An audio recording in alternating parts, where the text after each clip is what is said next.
नमस्कार मित्रांनो, खूप दिवसानंतर आज फेसबुकच्या माध्यमातून आपल्याशी लाईव्ह संवाद साधत आहे. मला आठवतंय ज्यावेळी कोविडचा काळ होता आणि ज्यावेळी दिल्लीमध्ये शेतकरी आंदोलन खूप जोरात होतं, त्यावेळी फेसबुक लाईव्हचा वापर करून आपल्या सर्वांबरोबर आम्ही खूप वेळा बोललेलो आहे. मात्र मध्यंतरीचा काळ बदलला आणि त्यामुळे फेसबुकचा फारसा वापर करून आपल्याशी संवाद साधण्याची आवश्यकता वाटली नाही. मात्र आज पुन्हा एकदा खूप दिवसानंतर ज्यावेळी महाराष्ट्रामध्ये शिवाजी कोण होता हे कॉम्रेड गोविंद पानसरे यांचं जे पुस्तक आहे, त्या पुस्तकावरून जो प्रचंड विवाद सुरू झालेला आहे, त्या पार्श्वभूमीवर आपल्या सर्वांबरोबर एकदा संवाद साधावा आणि या सगळ्या संदर्भामध्ये आपल्याशी बोलावं असं वाटल्यामुळे आज फेसबुकच्या माध्यमातून आपल्याशी संवाद साधण्यासाठी आलो आहे. आपल्याला माहिती आहे की मार्क्सवादी कम्युनिस्ट पक्षाच्या वतीने 28 तारखेपासून 4 मे पर्यंत शिवजागर सप्ताह, शिवविचार जागर सप्ताह आयोजित करण्यात आलेला आहे आणि या माध्यमातून वेगवेगळे विचार छत्रपती शिवाजी महाराजांचे, त्यांचं कार्यकर्तृत्व हे आपल्या सर्वांपर्यंत पोहोचवण्याचा आम्ही प्रयत्न करणार आहोत. त्याचा भाग म्हणून सुद्धा आज आपल्याशी शिवाजी कोण होता या शीर्षकावरून, या पुस्तकावरून जो विवाद तयार झालेला आहे त्याबद्दल काही हितगुज करण्यासाठी मी आपल्या समोर आलेलो आहे. आपण खूप शॉर्ट नोटीसवर सुद्धा खूप चांगल्या संख्येने इथे उपस्थित आहात. मी आपल्या सर्वांचं फार आभार मानतो, अभिनंदन करतो. आपल्याला माहिती आहे की कॉम्रेड गोविंद पानसरे यांनी शिवाजी कोण होता हे पुस्तक 1988 साली प्रकाशित केलं आणि त्या पुस्तकाच्या नंतर आता इतक्या दिवसानंतर बुलढाण्याचे आमदार संजय गायकवाड यांना अचानक ते पुस्तक समोर दिसलं. त्यांनी रात्री तातडीने या पुस्तकाचे संपादक प्रशांत आंबी यांना फोन केला आणि त्या फोनवरून अत्यंत गलिच्छ शिव्या, अत्यंत वाईट स्वरूपातले धमक्या ह्या प्रशांत आंबी यांना दिल्या. आमदार संजय गायकवाड यांचा मुख्य दावा हा होता की ह्या पुस्तकाचं नाव तुम्ही एकेरी का दिलं, शिवाजी कोण होता या शीर्षकामध्ये शिवाजी हा एकेरी उल्लेख तुम्ही का केला, हा मुख्य प्रश्न हा आमदार संजय गायकवाड यांनी विचारलेला होता आणि यावरून हा वाद पेटलेला होता. अर्थातच त्यावेळी आमदार संजय गायकवाड यांनी हे पुस्तक वाचलेलं असतं तर त्यांच्या हे लक्षात आलं असतं की केवळ पुस्तकातच शिर्षकावर नव्हे तर आतमध्ये सुद्धा बहुतांशी ठिकाणी कॉम्रेड गोविंद पानसरे यांचा उल्लेख शिवाजी असाच केलेला आहे. खूप कमी ठिकाणी त्यांनी महाराज, छत्रपती अशी बिरुदावली वापरलेली आहे. सर्वत्रच त्यांनी बहुता शिवाजी कोण होता अशा प्रकारे जे काही शीर्षकामध्ये म्हटलेलं आहे तेच पुढे म्हटलेलं आहे. मग यावरून प्रश्न निर्माण होतो की असं त्यांनी का केलं, याची चर्चा करण्यासाठी खरं तर आज आपण इथे जमलेलो आहोत.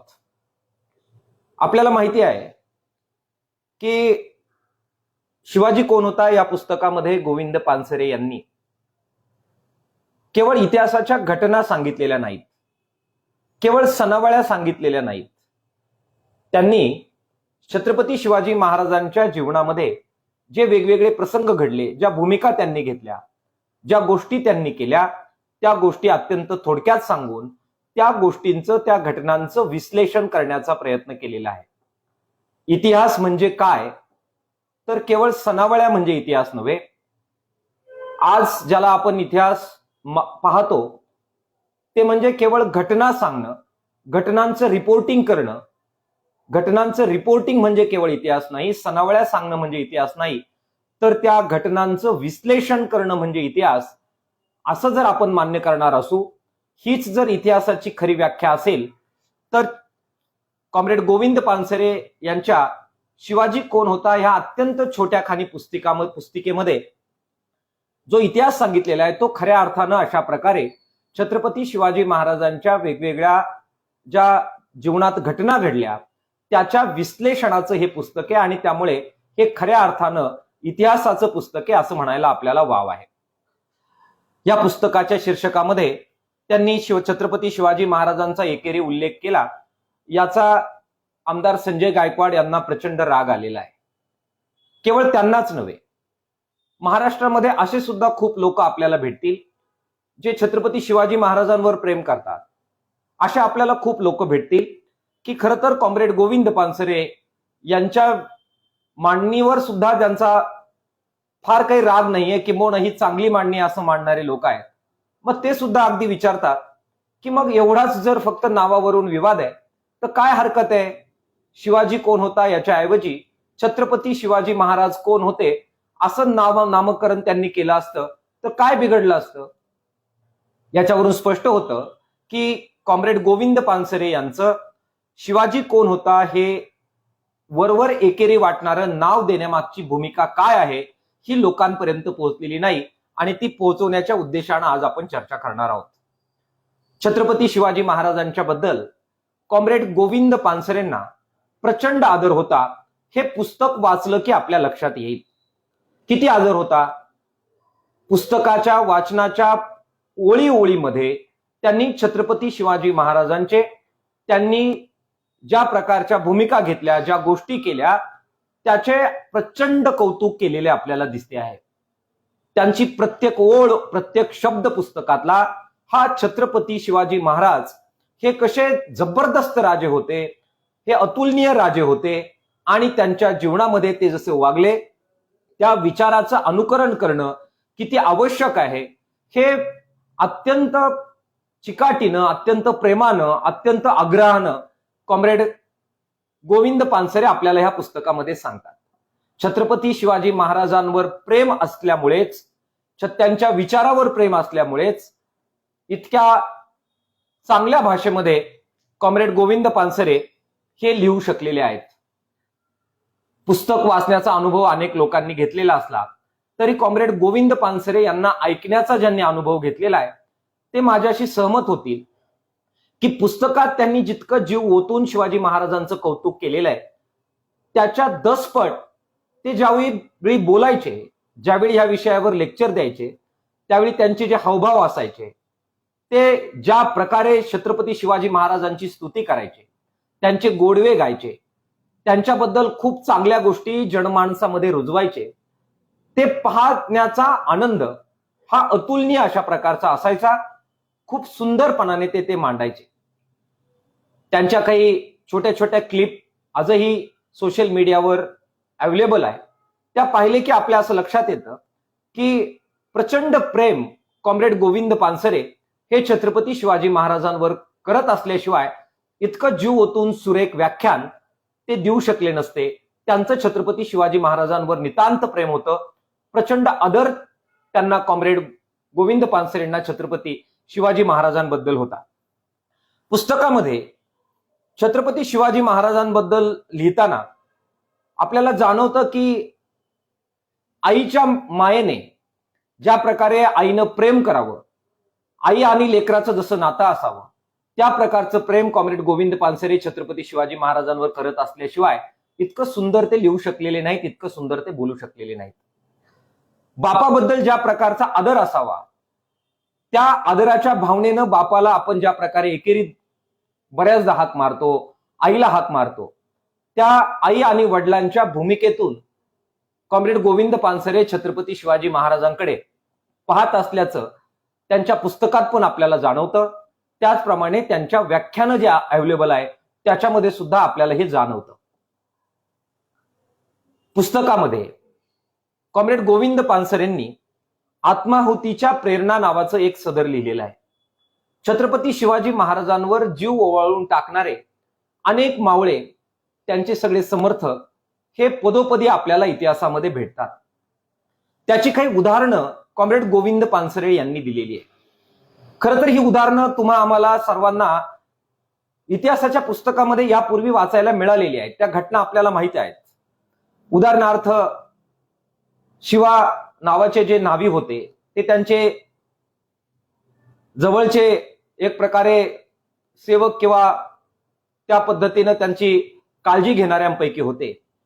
त्यांनी काय आहुती दिली किंवा बाजीप्रभूंनी काय आहुती दिली किंवा तानाजी मालुसरेंनी काय आहुती दिली, हे सगळं आपण इतिहासामध्ये पाहिलेलं आहे. इतिहासाच्या त्या घटना आपल्याला माहिती आहे. कॉम्रेड गोविंद पानसरेंच्या पुस्तकाचं हे वैशिष्ट्य आहे की ते एकीकडे घटना सांगत असताना त्याचं इंटरप्रिटेशन करतात, विश्लेषण करतात आणि ते ज्या अंगाने करतात ते इंटरप्रिटेशनचा जो दृष्टिकोन आहे तो अफलातून आहे आणि त्यामुळे हे खरं इतिहासाचं पुस्तक आहे असं मी मगाशी म्हटलो.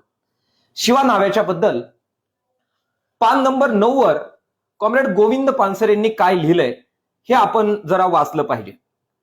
आत्माहुतीच्या प्रेरणा म्हणजे स्वतःचा जीव गेला तरी चालेल, किंबहुना तो आम्ही जीव देऊ परंतु राजे छत्रपती शिवाजी महाराजांना वाचो. आम्ही गेलो तरी चालेल परंतु छत्रपती शिवाजी महाराज वाचले पाहिजे असं अनेक त्यांच्या सहकाऱ्यांना वाटत होतं. ते का वाटत होतं हे कॉम्रेड गोविंद पानसरे यांच्या शब्दामध्येच मला वाटतं आपण ऐकलं पाहिजे. आत्माहुतीच्या प्रेरणा या प्रकरणामध्ये पान नंबर 9 वर कॉम्रेड गोविंद पानसरे लिहितात, पन्हाळ्याच्या वेढ्यात अडकून पडलेल्या शिवाजी राजांना सुटकेचा मार्ग सापडत नव्हता. अशा वेळी वेढ्यातील पातळ जागा शोधून गुपचूपपणे विशाळगडावर पळून जाण्याचा बेत रचला गेला. या बेताचा एक भाग म्हणून एक खोटा शिवाजी तयार करण्यात आला.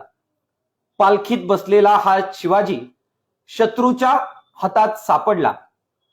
ओळख पटेपर्यंत सिद्धी जोहर आणि त्याचे साथीदार गाफील राहिले आणि राजांना दूर जायला उसंत मिळाली. खोटा शिवाजी बनला होता एक सामान्य गरीब मनुष्य शिवा न्हावी. या शिवा न्हाव्याला हे ठाऊक होते की आपण पकडून घ्यायचे आहे, तसे आपण पकडले जाणार व पकडले गेलो की आपला खात्मा होणार. पण तरीही तो तयार झाला, सापडला गेला आणि शत्रूच्या तलवारीने हसत हसत खतमही झाला. जाणून बुजून मृत्यूला कवटाळायला गेलेला शिवा न्हावी कुण्या जहागिरीच्या लोभाने गेला नव्हता. आपण मेलो तरी चालेल पण शिवाजी राजा जगला पाहिजे अशी त्याची जिद्दीची व ठाम भूमिका होती. कारण शिवाजी करतो ते आपले स्वतःचे कार्य आहे, साऱ्या रयतेसाठी तो करतो आहे अशी शिवा न्हाव्याची खात्री होती. अशी खात्री असणारा शिवा न्हावी एकटाच नव्हता. पन्हाळगडाच्या वेढ्यातून महाराज निसटले. सिद्धी जोहर सावध झाला आणि त्याने वेगाने पाठलाग सुरू केला. विशाळगडावर पोहोचण्यापूर्वी तो त्यांना गाठता तर खैर नव्हती, पण वाटेत गोडखिंड होती आणि तिथे खिंड अडवून मुठभर मावळ्यांसह बाजीप्रभू देशपांडे खडा ठाकला होता. महाराजांना विशाळगड गाठायला उसंत मिळावी म्हणून खिंडीत जान कुर्बान करायला तो आणि त्याचे सवंगडी तयार होते. शेवटी तसेच झाले. बाजीप्रभू पडला आणि मावळे कापले गेले. त्याचे नाव सुद्धा इतिहासाला माहित नाही. आणि बाजीप्रभू ते बेनाम मुठभर मावळे का लढले? पुन्हा तीच भावना, आपण मेलो तरी चालेल पण जे कार्य आरंभले होते ते पूर्ण करायला शिवाजी जगला पाहिजे. हे कार्य पूर्ण व्हायला हवे, त्याच्यासाठी हसत हसत मरण पत्करावे असे ते कार्य होते, अशीच त्यांची भावना होती. कॉम्रेड गोविंद पानसरे आपल्याला सांगतात की छत्रपती शिवाजी महाराजांचं जे कार्य होतं त्यासाठी असे एक खोटा शिवाजी म्हणून स्वतःचा जीव जाणार याची तयारी करत शिवा न्हावी ज्या प्रकारे गेले, बाजीप्रभू देशपांडे ज्या प्रकारे गेले, तसे अनेक मावळे अनेक सरदार हे छत्रपती शिवाजी महाराजांसाठी मरायला तयार होते. छत्रपती शिवाजी महाराजांसाठी आत्माहुती देण्याची ही जी प्रेरणा आहे, या प्रेरणेचा उल्लेख कॉम्रेड गोविंद पानसरे ह्या पुस्तकामध्ये अत्यंत जिव्हाळ्याने करतात आणि ते प्रश्न विचारतात की ह्या मावळ्यांना आपण मेलो तरी चालेल परंतु छत्रपती शिवाजी महाराज जगले पाहिजे असं का वाटत होते? या प्रश्नाचं उत्तर अनेक उदाहरणातून कॉम्रेड गोविंद पानसरे ह्या पुस्तकामध्ये देतात. खरं तर तुम्हा सगळ्यांना माहिती आहे की हे विचार ज्यावेळी कॉम्रेड गोविंद पानसरे यांनी मांडले त्यावेळी तुम्ही हे अशा प्रकारचे विचार मांडू नका, अशा धमक्या त्यांना येत होत्या. अनेक पत्र येत होते. आणि कॉम्रेड गोविंद पानसरे ज्या ज्या ठिकाणी भाषण द्यायचे त्या ठिकाणी काही वेगळ्या विचाराचे लोक, विशेषतः माथे ज्यांची भडकवले गेलेले आहेत असे तरुण त्या व्याख्यानांमध्ये मोठमोठ्यानं घोषणा द्यायचे. जय शिवाजी जय भवानीच्या घोषणेबरोबर कॉम्रेड गोविंद पानसरे यांना मारून टाकण्याच्या पण घोषणा दिल्या जायच्या. आणि तसंच झालं. 20 फेब्रुवारी 2015 या पुस्तकाच्या आणि इतरही त्यांचे जे विचार ज्याच्यासाठी कॉम्रेड गोविंद पानसरे जगत होते आणि ज्या प्रभावीपणाने गोविंद पानसरे खरा शिवाजी संबंध महाराष्ट्राला सांगत होते, लोकांचे स्वार्थी जणांचे बुरखे फाडत होते, त्याच्यामुळे कॉम्रेड गोविंद पानसरेंना गोळ्या घालण्यात आल्या. ते सकाळी फिरायला निघाले असताना गोळ्या घालण्यात आल्या आणि त्यांच्या पत्नीवर सुद्धा गोळीबार करण्यात आला. कॉम्रेड गोविंद पानसरे यांची हत्या करण्यात आली. मी मेलो तरी चालेल, परंतु राजा जगला पाहिजे, छत्रपती शिवाजी महाराज जगले पाहिजे, या आत्माहुतीच्या ज्या प्रेरणा सगळ्या मावळ्यांमध्ये होत्या. कारण त्यांना वाटत होतं की छत्रपती शिवाजी महाराजांनी जे कार्य आरंभलं आहे ते लाख मोलाचं कार्य आहे, रयतेचं कार्य आहे, आपलं कार्य आहे असं त्यांना वाटत होतं. म्हणून एकीकडे मावळे प्रत्यक्षपणाने स्वतःचा जीव कुर्बान करत होते आणि कॉम्रेड गोविंद पानसरे सुद्धा छत्रपती शिवाजी महाराजांचे विचार, खरे विचार काय आहेत हे सांगणं अत्यंत त्यांना महत्वाचं वाटत होतं. आणि त्यासाठी माझा जीव गेला तरी चालेल, परंतु मी घाबरणार नाही. छत्रपती शिवाजी महाराजांचे विचार शेवटच्या क्षणापर्यंत लोकांना पोहोचवण्यापर्यंतसाठी मी जीवाचं रान करेल असं कॉम्रेड गोविंद पानसरेंना वाटत होतं. आत्माहुती मी दिली तरी चालेल, परंतु मी छत्रपती शिवाजी महाराजांचे खरे विचार हे लोकांपुढे मांडणार असं गोविंद पानसरेंना वाटत होतं. स्वतःचा जीव सुद्धा ज्या कॉम्रेड गोविंद पानसरेंनी त्या छत्रपती शिवाजी महाराजांच्या खऱ्या विचाराच्या प्रचारासाठी अर्पण केला, त्यांना छत्रपती शिवाजी महाराजांबद्दल किती नितांत आदर असेल हे मला वाटतं आपल्या सगळ्यांना कळून घेणं सहज सोपं आहे.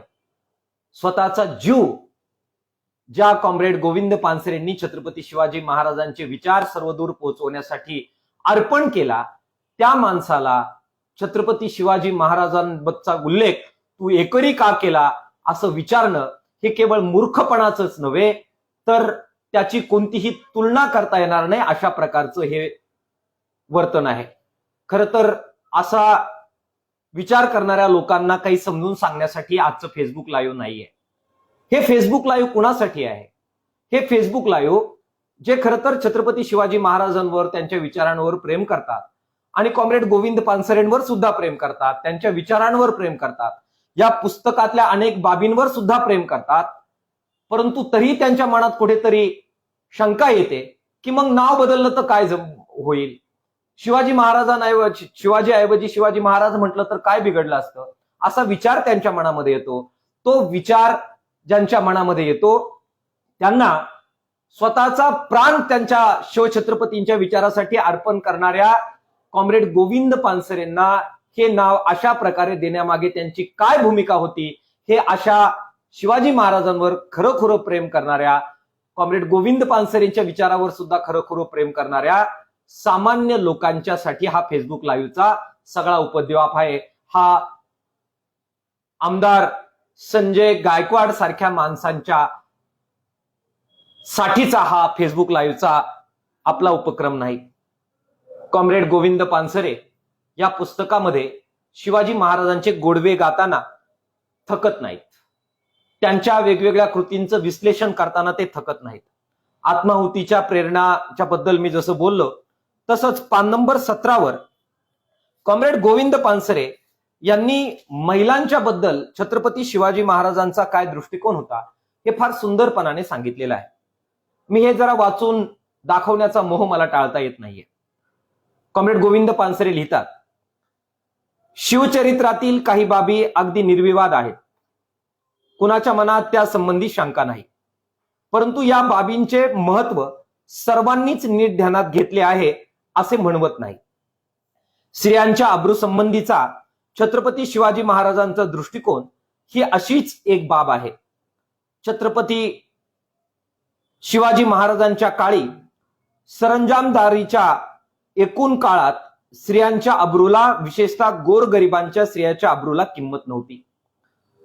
राजे रजवाडे व राजपुत्र तर सोडाच, पण सरदार, वतनदार, जमीनदार, देशमुख, पाटील यांच्या दृष्टीने गोरगरिबांच्या लेकीसुना म्हणजे त्यांना हव्या त्यावेळी उपभोगण्याच्या वस्तू होत्या.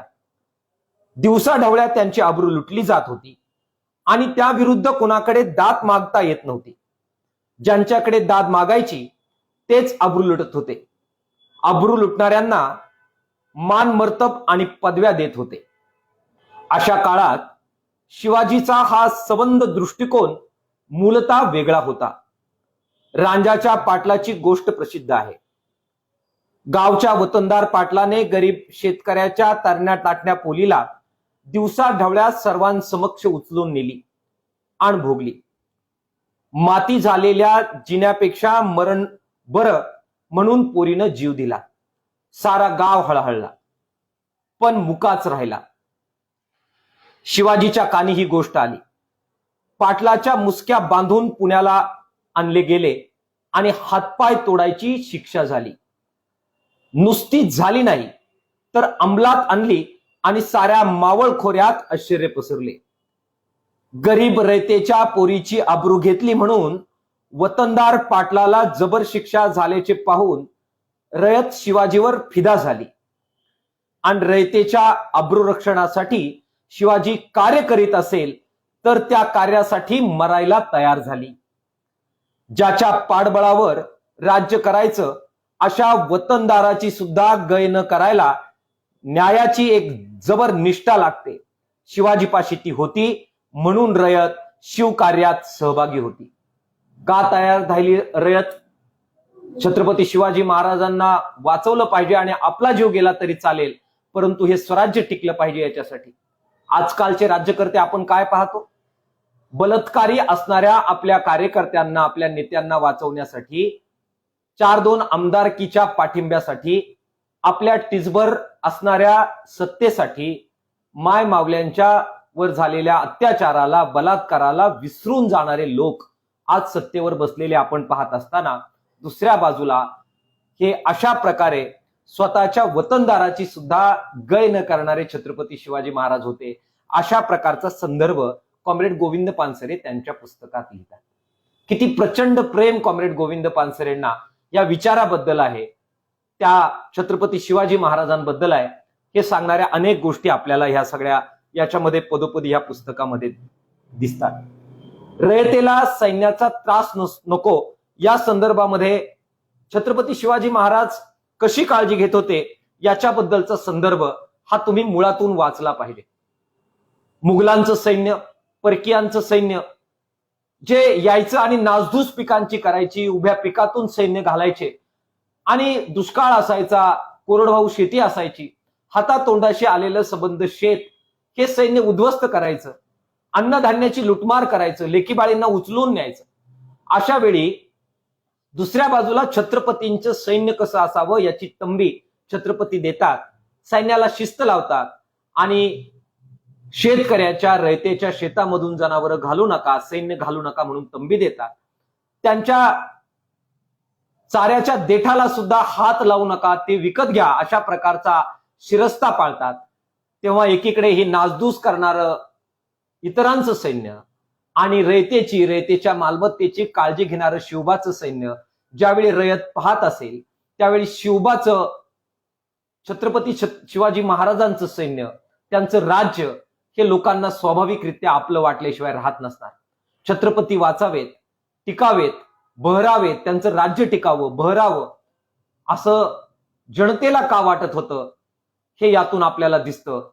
कॉम्रेड गोविंद पानसरे ह्या पुस्तकामध्ये त्याचा अत्यंत प्रेमानं आणि आत्मीयतेनं, प्रचंड सन्मानानं उल्लेख करतात आणि पदोपदी छत्रपती शिवाजी महाराजांच्या या कर्तृत्वांना, विचाराला ते वंदन करतात, एक प्रकारे त्यांना सलाम करतात.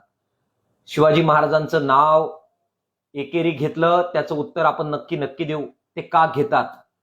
परंतु छत्रपती शिवाजी महाराजांबद्दल त्यांना किती प्रचंड आदर होता आणि हा आदर असून सुद्धा ते पुस्तकाला नाव शिवाजी कोण होता असं एकेरी स्वरूपाचं का देतात, किंवा पुढे सुद्धा पदोपदी इतका प्रचंड आदर, इतका प्रचंड सन्मान छत्रपतींबद्दल, त्यांच्या विचारांबद्दल असताना सुद्धा एकेरी वाटावा अशा प्रकारे उल्लेख कॉम्रेड गोविंद पानसरे का करतात, याचं उत्तर आपल्याला ह्या मांडणीच्या शेवटी शोधायचंय.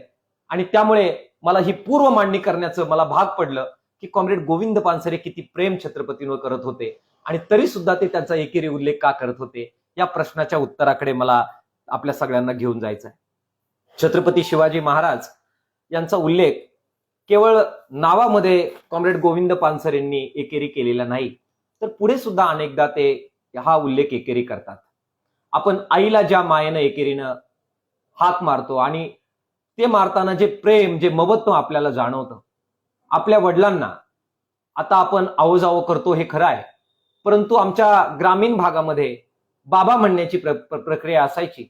विशेषतः लेकी तर लाडाने बाबाला अरेतुरेच करायच्या आणि बाबा म्हणूनच त्याच्या कुशीमध्ये शिरायच्या. ते जे काही मातृप्रेम आहे, जे काही पितृप्रेम आहे, ह्या अशा मायेनं आपल्याकडे ही दीर्घ परंपरा अशा प्रकारे जे सर्वात प्रिय आहे त्यांना आओ जाओ महाराज वगैरे न म्हणता बापाच्या आणि आईच्या मायेनं हे म्हणण्याची परंपरा राहिलेली आहे. तुकोबा राया विठ्ठलाला कोणत्या भाषेमध्ये बोलतात, संत परंपरेमध्ये एक संत दुसऱ्या संताला, हे सगळे संत मिळून विठोबा रायाला कशा प्रकारे त्यांचा संवाद आहे हे आपल्याला महाराष्ट्राला नवं नाहीये. परंतु केवळ आईच्या भावनेनं, केवळ पितृच्या भावनेनं, केवळ संत ज्या प्रकारे विठोबाला पाहतात त्या भावनेनं कॉम्रेड गोविंद पानसरेंनी शिवाजी यांचा उल्लेख केवळ त्या भावनेनं एकेरी केलेला नाही किंवा एकेरी वाटावा असा केलेला नाहीये. दुसरी याच्यामध्ये मुख्य गोष्ट आहे आणि ती अंडरलाईन करण्यासाठी मी आपल्या सगळ्यांशी बोलतो आहे. ती गोष्ट समजून न घेता जो विवाद चालू झालाय त्याचा आपल्याला रास्त प्रतिकार करता येणार नाहीये, प्रतिवाद करता येणार नाहीये. आणि इतकं प्रेम शिवाजी महाराजांवर, त्यांच्या विचारावर, त्यांच्या कर्तृत्वावर ज्या माणसाचं होतं आणि त्या विचारासाठी स्वतः गोळ्या झेलल्या, परंतु ते कार्य ज्यांनी थांबवलं नाही, असं महान कार्य ज्या कॉम्रेड गोविंद पानसरेंनी केलं, त्यांना हे नाव त्यांनी एकेरी का दिलं हे आपल्याला समजणार नाहीये. ते आपल्याला समजून घ्यायचं असेल तर कॉम्रेड गोविंद पानसरे यांनी हे पुस्तक कधी लिहिलं हे आपल्याला पाहावं लागेल. गोविंद पानसरेंच्या ह्या पुस्तकामध्ये लेखकाचे मनोगत जिथे लिहिलेले पान नंबर 4 वर, त्याच्या खाली 11/4/1988 ही तारीख लिहिलेली आहे. आणि कॉम्रेड गोविंद पानसरे लिहितात की 11 मे 1987 ला हे पुस्तक पूर्ण व्हायचं होतं, परंतु त्याच्या अगोदर सुद्धा कॉम्रेड गोविंद पानसरे या प्रकारचं व्याख्यानं महाराष्ट्रभर द्यायचे. आणि या व्याख्यानं खूप चांगले आहेत, महत्वपूर्ण आहे, आजच्या काळाला ह्याची फार गरज आहे, असं अनेक लोक ज्यावेळी सांगू लागले त्यावेळी हा लेखक प्रपंच कॉम्रेड गोविंद पानसरे यांनी सुरू केलेला आहे. हे त्यांनी वेगवेगळ्या आवृत्तीच्या संदर्भामध्ये ते लिखाण केलेले, त्यामध्ये त्यांनी लिहिलेलं आहे. या काळामध्ये अशा प्रकारे व्याख्यानांची गरज आहे. आणि शिवाजी महाराजांचं खरं स्वरूप जे आता 4-6 गोष्टी मी सांगितल्या आणि अशा असंख्य गोष्टी शेतकऱ्यांबद्दलच्या, श्रमिकांबद्दलच्या, राजकारणाबद्दलच्या, धार्मिक तेढीबद्दलच्या, धर्मांधतेबद्दलच्या, धार्मिक बाबींच्या बद्दलच्या अनेक गोष्टी शिवाजी महाराजांबद्दलच्या या पुस्तकात लिहिलेल्या आहेत. याची चर्चा त्यावेळी कॉम्रेड गोविंद पानसरे यांना का करावी वाटली, काय निकड तयार झाली होती की हजारो लोक कॉम्रेड गोविंद पानसरेंना ऐकायला तयार होते आणि अक्षरशः हजारो प्रती ह्या पुस्तकाच्या लोक मागत होते. अशी निकड काय तयार झालेली होती हे लक्षात न घेता त्या परिस्थितीमध्ये हे नाव एकेरी का द्यावं लागलं हे आपल्याला समजणार नाहीये. हा काळ साधारणपणाने 1988चा जर आपण धरला तर त्या मागच्या 10 वर्षामध्ये महाराष्ट्रात आणि देशात काय राजकीय सामाजिक परिस्थिती होती ते आपल्याला पाहावं लागेल. 1980च्या दरम्यानमध्ये संबंध जगभर अस्मितांची वादळं मोठ्या प्रमाणात गोंगावू लागलेली होती. वेगवेगळ्या ठिकाणी आपले मूळ पुरुष कोण आहेत, आपला जन्म कोणत्या जातीत झालेला आहे, कोणत्या धर्मात झालेला आहे, त्या आधारावर राजकारणाला जगभर बहर आलेला होता. उत्तर भारतामध्ये त्यावेळी कांसीराम आणि त्या प्रकारचे सगळे जे काही विचारवंत आहे यांचा उदय झालेला होता. आणि महाराष्ट्रात सुद्धा शिवसेनेच्या माध्यमातून छत्रपती शिवाजी महाराज केंद्रस्थानी मानून एक नव्या प्रकारच्या इतिहासाची मांडणी ही शिवसेनेच्या माध्यमातून सुरू झालेली होती. आणि त्याच वेळी भारतीय जनता पक्ष आणि RSSनी सुद्धा मोठ्या प्रमाणामध्ये धर्मांध अशा प्रकारच्या विचाराची मांडणी ही जोरदारपणाने सुरू केलेला तो कालखंड होता. या कालखंडामध्ये शिवसेनेची स्थापना 19 जून 1966 ला झालेली असली तरी सुद्धा ज्या प्रकारची वैचारिक मांडणी त्या काळची शिवसेना करत होती, त्या काळची शिवसेना बाळासाहेब ठाकरे जे महाराष्ट्राचे नेते राहिले त्यांची शिवसेना आणि उद्धव ठाकरे साहेबांची शिवसेना याच्यामध्ये आपल्याला फरक करावा लागतोय. ज्यांना बाळासाहेब ठाकरे यांची मूळ शिवसेना आणि त्या घटना माहिती आहे, त्या काळचं राजकारण माहिती आहे, मला खात्री आहे की मी काय म्हणतो हे त्यांना लवकर लक्षात येईल. मी थोडा बहुत त्या सगळ्या इतिहासाचा साक्षीदार राहिलेलो आहे आणि माझी अगोदरची पिढी त्या इतिहासाचा जास्त साक्षीदार राहिलेली आहे. त्या काळामध्ये 1980च्या दरम्यानमध्ये महाराष्ट्रामध्ये छत्रपती शिवाजी महाराजांचा वापर हा काही शक्तींकडून मुस्लिम द्वेष करण्यासाठी आणि प्रचंड टोकाच्या मुस्लिम द्वेषामधून तरुणांची, महाराष्ट्रीय जनतेची माथी भडकवण्यासाठी आणि त्या आधारावर हिंदूंची वोट बँक बांधून धर्मांध अशा प्रकारचं पोलरायझेशन करण्यासाठी होत होता. इतिहासाच्या अशा गोष्टी या छत्रपती शिवाजी महाराजांचं नाव घेऊन मांडल्या जात होत्या, ज्या धादांत खोट्या होत्या, दिशाभूल करणाऱ्या होत्या, परंतु इतक्या ताकदीनं मांडल्या जात होत्या की बहुतांशी लोकांना असं वाटत होतं की छत्रपती शिवाजी महाराजांचे खरे दुश्मन हे मुस्लिम राज्यकर्ते होते, मुस्लिम जनता होती आणि मुस्लिमांचे कर्दनकाळ अशा प्रकारची इमेज छत्रपती शिवाजी महाराजांची करण्यामध्ये तत्कालीन शक्ती मोठ्या प्रमाणामध्ये यशस्वी होऊ घातलेल्या होत्या, यशस्वी होत होत्या. हिंदू मुस्लिम हे वातावरण त्यावेळी इतकं प्रचंड ताणलेलं होतं, इतक्या प्रचंड पातळीवर हिंदू मुस्लिमांमध्ये दंग्या धोप्यांचं वातावरण निर्माण करण्यात आलेलं होतं की या कालखंडामध्ये मोठ्या दंगली या महाराष्ट्रात झालेल्या आपल्याला आढळत आहेत. 1970 मध्ये भिवंडीची दंगल आपण जरा सर्च करून बघा, किती मोठ्या प्रमाणामध्ये घरदारं उद्ध्वस्त झाली, कत्तली झाल्या, दोन्ही बाजूनी प्रचंड धुमाकूळ माजवला गेला आणि इतका धार्मिक आधारावर महाराष्ट्रीय जनतेचं ध्रुवीकरणाचं टोक गाठलं गेलं की त्याला कोणत्याही प्रकारचा पारावारा राहिला नाही. शेकडो लोक कापले गेले, मारले गेले. त्यावेळी हिंदुत्ववादी ज्या शक्ती आहेत, मग त्या काळची हिंदू हृदय सम्राट असं ज्यांना म्हणतात, त्या बाळासाहेब ठाकरे यांच्या विचाराची शिवसेना आणि त्यांना साथ देणारा राष्ट्रीय स्वयंसेवक संघ आणि भाजप एका बाजूला, आणि दुसऱ्या बाजूला अत्यंत कट्टरतेनं मुस्लिम राजकारण पुढे नेत वोट बँकेचं राजकारण करणारे मुस्लिम तत्ववादी दुसऱ्या बाजूला, या दोघांमध्ये जो संघर्ष प्रचंड प्रमाणात झालेला होता त्याच्यामध्ये मोठ्या प्रमाणामध्ये तरुण सामील करून या दंगलींचं राजकारण करत सत्ता ताब्यात घेण्याचं राजकारण सुरू झालेलं होतं. 1970च्या भिवंडी दंगलीनंतर 1984ला परत एकदा भिवंडीमध्ये दंगल झाली आणि 278 लोक त्यावेळी कापले गेले, दोन्ही बाजूचे लोक जखमी झाले. आकडेवारी सांगते की 1100 पेक्षा जास्त लोक प्रचंड प्रमाणात जायबंदी झालेले होते. गावागावात ह्या दंगलींचं वातावरण पोहोचलेलं होतं आणि शेतकऱ्यांचे, श्रमिकांचे जे मूलभूत प्रश्न आहेत, शिक्षणाचे प्रश्न, रोजगाराचे प्रश्न, दुष्काळाचे प्रश्न, सिंचनाच्या बरोबरच शेतीमालाच्या भावाचे प्रश्न, शेतकरी शेतमजुरांचे प्रश्न, मोठ्या प्रमाणात दुष्काळ पडत होता, लोकांना अन्नधान्य देण्याचे प्रश्न, हे सगळेच्या सगळे बाजूला फेकून देण्यात आलेले होते आणि धार्मिक आघाडीवर प्रचंड धुमाकूळ घालत, धार्मिक आघाडीवर तरुणांची प्रचंड डोके भडकून स्वतःच्या राजकारणावर पकड निर्माण करण्याचं काम या फोर्सेस करत होत्या. 1988 साली परत एक दंगल झाली, ज्याला आज आपण छत्रपती संभाजीनगर म्हणतो, ती औरंगाबादची दंगल. या 3-4 दंगलीमधून जे वातावरण भारतामध्ये, महाराष्ट्रामध्ये तयार झालेलं होतं आणि दुसऱ्या बाजूला राष्ट्रीय स्वयंसेवक संघ आणि बीजेपी यांना मंदिर वही बनाएंगे याचा मोठा उपक्रम सुरू झालेला होता. रथयात्रा आणि बाकी सगळ्यामधून सगळा भारत ढवलून काढला जात होता आणि त्या माध्यमातून केवळ महाराष्ट्रात नव्हे संबंध भारतभरामध्ये या धार्मिक ध्रुवीकरणासाठी प्रचंड वातावरण याच्यावर कॉन्सन्ट्रेट झालेलं होतं.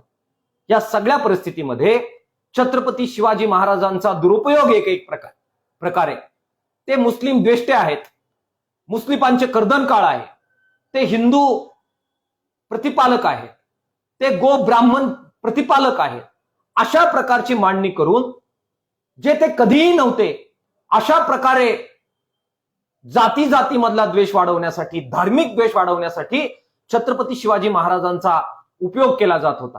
याचा प्रतिकार करण्याची, याचा प्रतिवाद करण्याची आणि तेही सोप्या भाषेमध्ये याचा प्रतिवाद करण्याची नितांत आवश्यकता होती आणि ते कार्य कॉम्रेड गोविंद पानसरे यांनी आरंभलेलं होतं. आणि त्या परिप्रेक्षामध्ये हे व्याख्यानं ते देत होते आणि लोकांमध्ये जाऊन छत्रपती शिवाजी महाराज हे सगळ्या जातींवर, सगळ्या धर्मांवर प्रेम करणारे कसं होते हे ते सांगत होते. महिलांवर कशा प्रकारे अत्यंत चांगल्या भावनेनं वागणारे कसे होते हे ते सांगत होते. शेतकऱ्यांसाठी, श्रमिकांसाठी कशा प्रकारे धोरणं घेणारे होते हे ते सांगत होते. आणि धार्मिक द्वेष हा छत्रपती शिवाजी महाराजांचा वापर करून करणं गैर आहे हे सांगण्याचा प्रयत्न ते करत होते. या पार्श्वभूमीवर दिलेले लेक्चर्स आहेत. आता हे लेक्चर देत असताना जे हिंदुत्ववादी शक्ती होत्या, छत्रपतींचा धार्मिक द्वेष पसरवण्यासाठी जे वापर करत होते, त्यांची रणनीती काय होती हे आपल्याला समजून घ्यावं लागेल. त्यातून आपल्याला शिवाजी हे नाव एक प्रकारे एकेरे वाटावं असं गोविंद पानसरेंनी का वापरलं याची उकल व्हायला मदत होईल. काय अजेंडा होता हिंदुत्ववादी या शक्तींचा, दंगल पसरवणाऱ्या या शक्तींचा?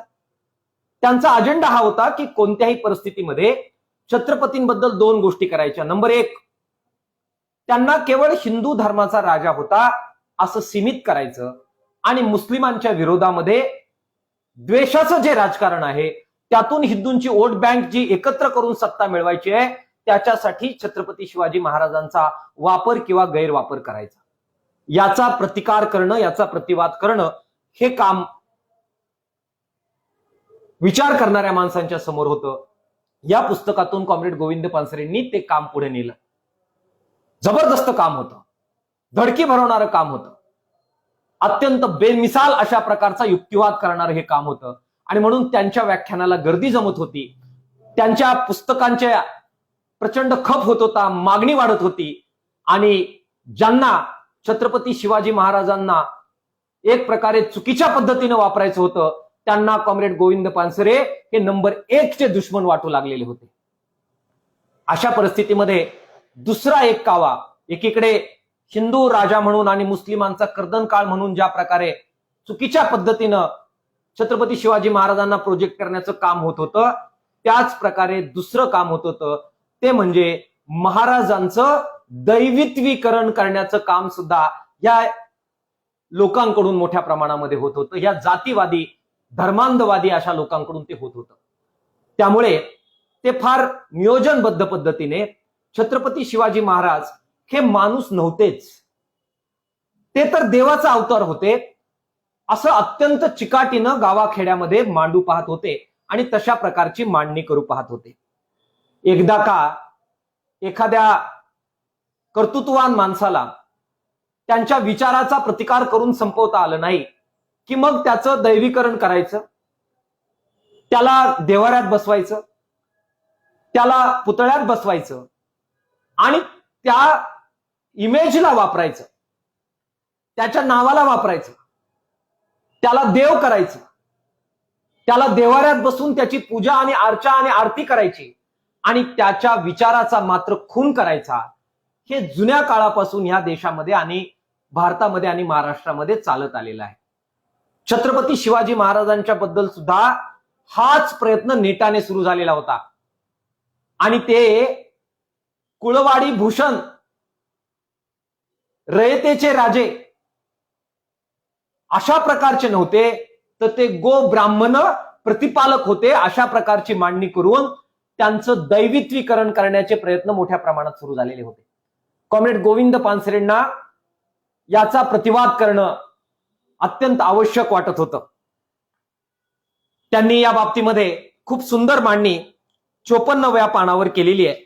तो वाचण्याचा मोह मला आवरत नाहीये. इतिहासाचा विपर्यास का असं शीर्षक देऊन कॉम्रेड गोविंद पानसरे हे जे काही दैवत्वीकरण शिवाजी महाराजांचं करण्याचा प्रयत्न होता यापासून आपल्याला सावध करतात आणि त्यांना देव करू नका, त्यांना माणूस म्हणून समजून घ्या आणि ते माणूस म्हणून का समजून घ्या हे सांगण्याचा प्रयत्न करून आपल्याला या प्रश्नाच्या उत्तराकडे मग जाता येतं की शिवाजी महाराजांना शिवाजी म्हणण्यामध्ये कॉम्रेड गोविंद पानसरेंचं किती मर्मभेदी अशा प्रकारचं त्याच्या मागची भूमिका होती हे आपल्या लक्षात येतं. काय म्हणतात कॉम्रेड गोविंद पानसरे? शिवाजीवर मनापासून प्रेम करणाऱ्या कितीतरी मोठ्या जनसमुदायात शिवाजी हा परमेश्वराचाच अवतार होता अशी समजूत आहे. कोणी त्यास शिवाचा अवतार म्हणवितात तर कोणी विष्णूचा. आपल्या देशात आणि परंपरेत माणसाचा देव व्हायला वेळ लागत नाही. ऐतिहासिक थोर पुरुषांचं सोडा, एखाद्या चांगल्या माणसाला सुद्धा देव माणूस म्हणण्याची आपल्याकडे रीत आहे. कोणी एखादा थोर पुरुष असला, त्यानं लोकहिताचं काही कार्य केलं की त्याला आपण देव मानतो. हा जसा देवभोळेपणा असतो आणि आहे तसा काहींचा सिद्ध साधकपणाही असतो. ते सावध करताय. देवभोळेपणा असणं, खऱ्याखुऱ्या प्रेमाच्या भावनेतून एखाद्याला देव मानणं, देव माणूस म्हणणं हे वेगळी गोष्ट आहे. परंतु हेतुता कोणाला तरी दैवीकरण करणं ही वेगळी गोष्ट आहे हे आपल्याला कॉम्रेड गोविंद पानसरे सांगतात. ते पुढे म्हणतात, देव तयार केल्याखेरीज भक्तांचं साधत नसतं आणि म्हणून भक्त देव घडवीत असतात आणि आपलं कार्य साधित असतात. शिवाजीला समकालिकांनी अवतार मानला होता की नाही कुणास ठाऊक, परंतु त्यांच्या अंगी काही अलौकिक सामर्थ्य, चमत्कारिक सामर्थ्य इत्यादी लादलेलं होतं असं दिसतं. शिवाजीला पक्षासारखं उडता येतं. तो शाहिस्ते खानासमोर भिंतीतून प्रगटला. त्याला अदृश्य होण्याचं सामर्थ्य लाभलं होतं अशी वर्णनं आढळतात. ही सारी वर्णनं खोटी आहेत यात वाद नाही. त्या काळी ह्या अफवांचा शिवाजीला निष्ठा मिळवायला आणि यश संपादन करायला उपयोगही झाला असेल, पण अडाणीपणा आणि इतिहास यात फरक आहे. शिवाजी माणूस होता. फार ठामपणानं शिवाजीवर नितांत प्रेम करणारा आणि त्याच्या विचारासाठी प्रसंगी जीवाचं मोल देणारा हा कॉम्रेड गोविंद पानसरे आपल्याला सांगतात. फार तळमळीने सांगतात आणि हे वाक्य फार महत्वाचं आहे. ते काय म्हणतात बघा, शिवाजी माणूस होता, चांगला होता, चांगला माणूस होता, थोर माणूस होता, हुशार आणि दूरदृष्टीचा माणूस होता, नीतिमान आणि व्यवहारी माणूस होता, शूर लढवय्या आणि कुशल संघटक होता, पण माणूस होता, देव नव्हता, अवतार नव्हता. शिवाजीला देव केला म्हणजे काय होतं? देव केला की मग शिवाजी सारखं वागण्याची आपल्यावर जबाबदारी राहत नाही. ते फार मस्त सावध करतात की लोकांना त्यांना देव का करायचा आहे. शिवाजीला देव केला म्हणजे काय होतं? देव केला की मग शिवाजी सारखं वागण्याची आपल्यावर जबाबदारी राहत नाही. शिवाजी सारखं वागा, रयतेला सतावू नका, बलात्कार करणाऱ्यांना पाठीशी घालू नका, रयतेच्या भाजीच्या देठाला हात लावू नका, स्वतःच्या धर्मावर श्रद्धा ठेवा पण परधर्माचा द्वेष शिकू नका असं सांगितलं तर सरळ उत्तर येतं, तो शिवाजी कुठं, आपण कुठं? तो देवाचा अवतार आणि आपण माणूस. आपल्याला ते कसं जमणार? आपण आपलं असंच वागायचं. देव असल्यामुळे वर्षातून एकदा शिवाजी महाराज की जय म्हणायचं, जयंती करायची, वर्गणी गोळा करायची, थोडी खर्चायची, थोडी खायची, जमलं तर थोडी खर्चायची आणि जास्त खायची. ला अष्टगंध लावला, गुलाल उधळायचा की झालं काम. शिवभक्त म्हणून घ्यायला आपण रिकामे झालो. शिवाजी सारखं वागायची आपल्यावर जबाबदारी नाही. शिवाजीनं रयतेला मदत केली. आता त्याच्या बंधू भक्तांनी रयतेला मदत केली का? आता त्याच्या बंधू भक्तांनी रयतेला भीती घालायला शिवाजीचाच उपयोग केला. दारूच्या अड्ड्यावर, मटक्याच्या गाडीवर, बेकायदा वाहतूक करणाऱ्या मोटारीवर शिवाजीचा झेंडा आणि शिवाजीचा फोटो लावायचा आणि काळे धंदे चालवायचे. हा शिवाजीचा गैरवापर आहे. शिवाजी नीट समजून घेऊन हे थांबवले पाहिजे. बंधू कोण आणि भक्त कोण हे ओळखायला शिवाजी समजून घ्यायला पाहिजे.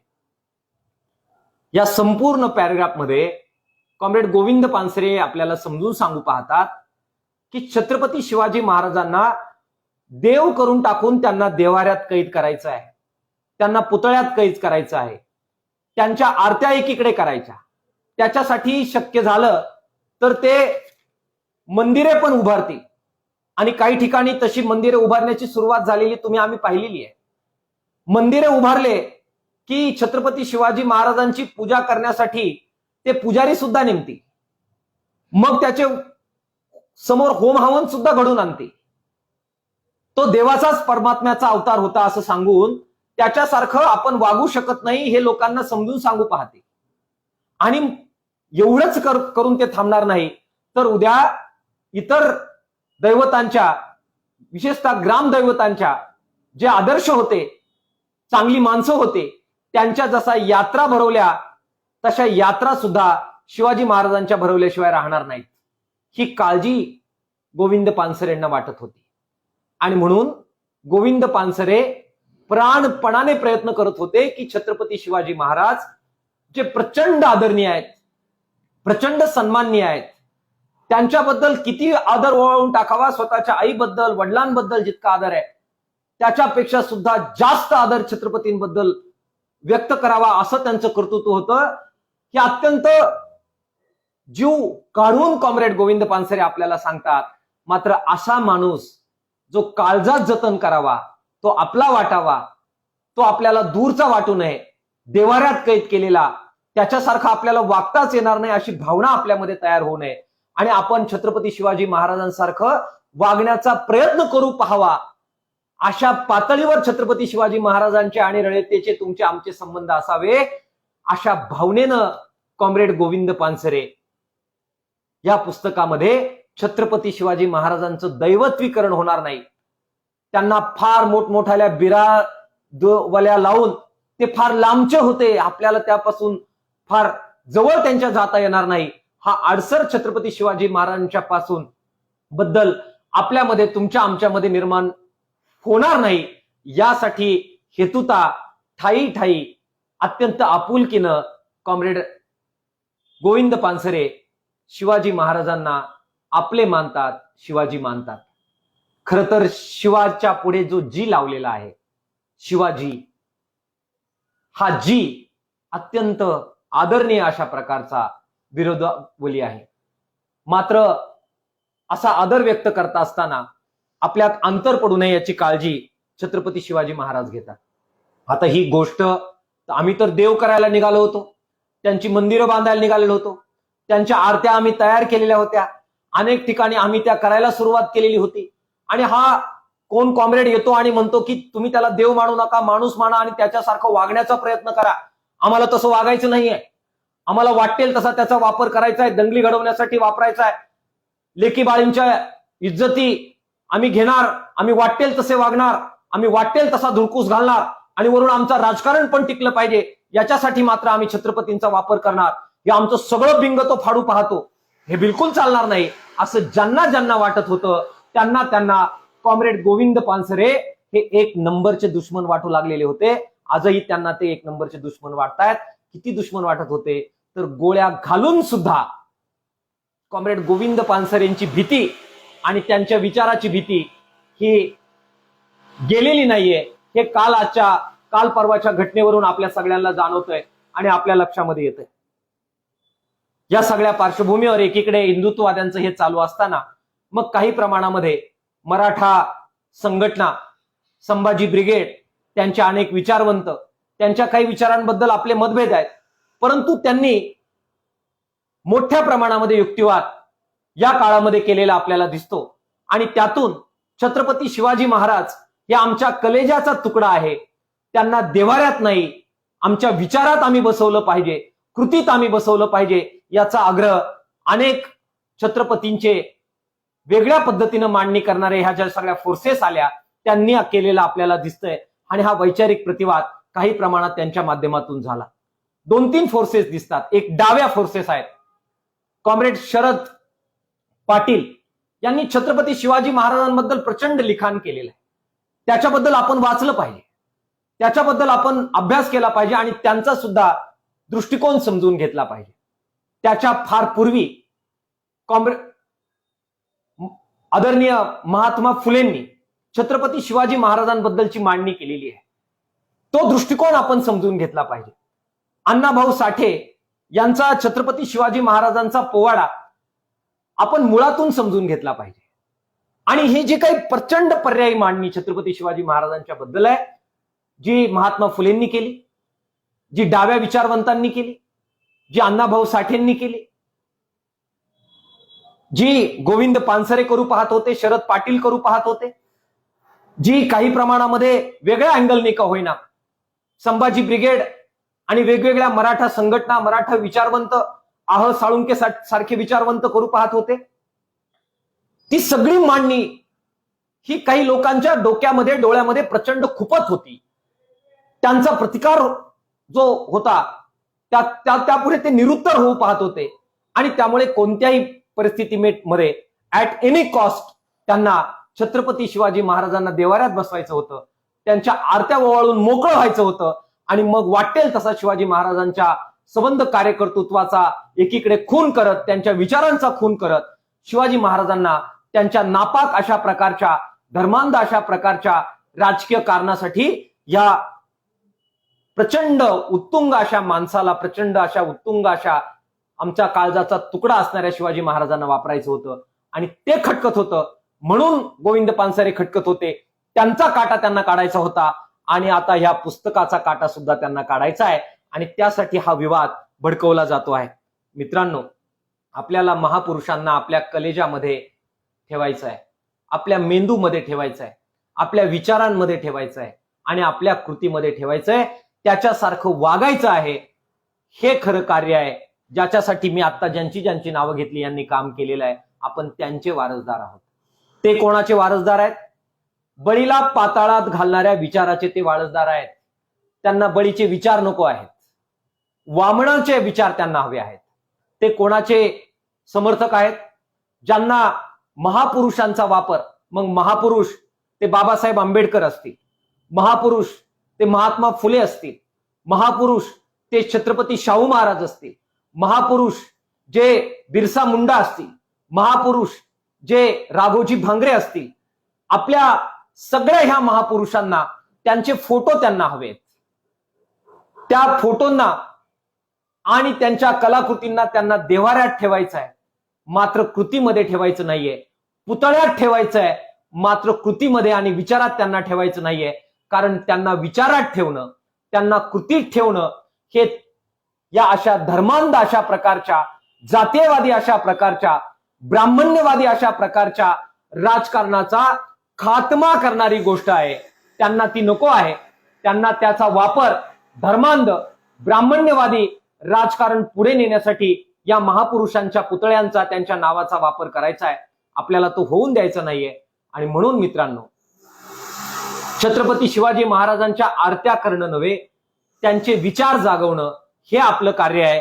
आणि त्यामुळेच छत्रपती शिवाजी महाराजांचं दैवत्वीकरण होऊ नये यासाठी, ते माणूस होते हे ठासून सांगण्यासाठी आणि माणूस असून सुद्धा इतका चांगल्या विचारांनी जगता येऊ शकतं हे तुमच्या आमच्या मनावर बिंबवण्यासाठी कॉम्रेड गोविंद पानसरे यांनी शिवाजी महाराजांना माणूस म्हणून टिकवण्यासाठी, माणूसपण त्यांचा जागवण्यासाठी या पुस्तकाला शिवाजी हे नाव दिलेलं आहे आणि पदोपदी शिवाजी हा उल्लेख केलेला आहे.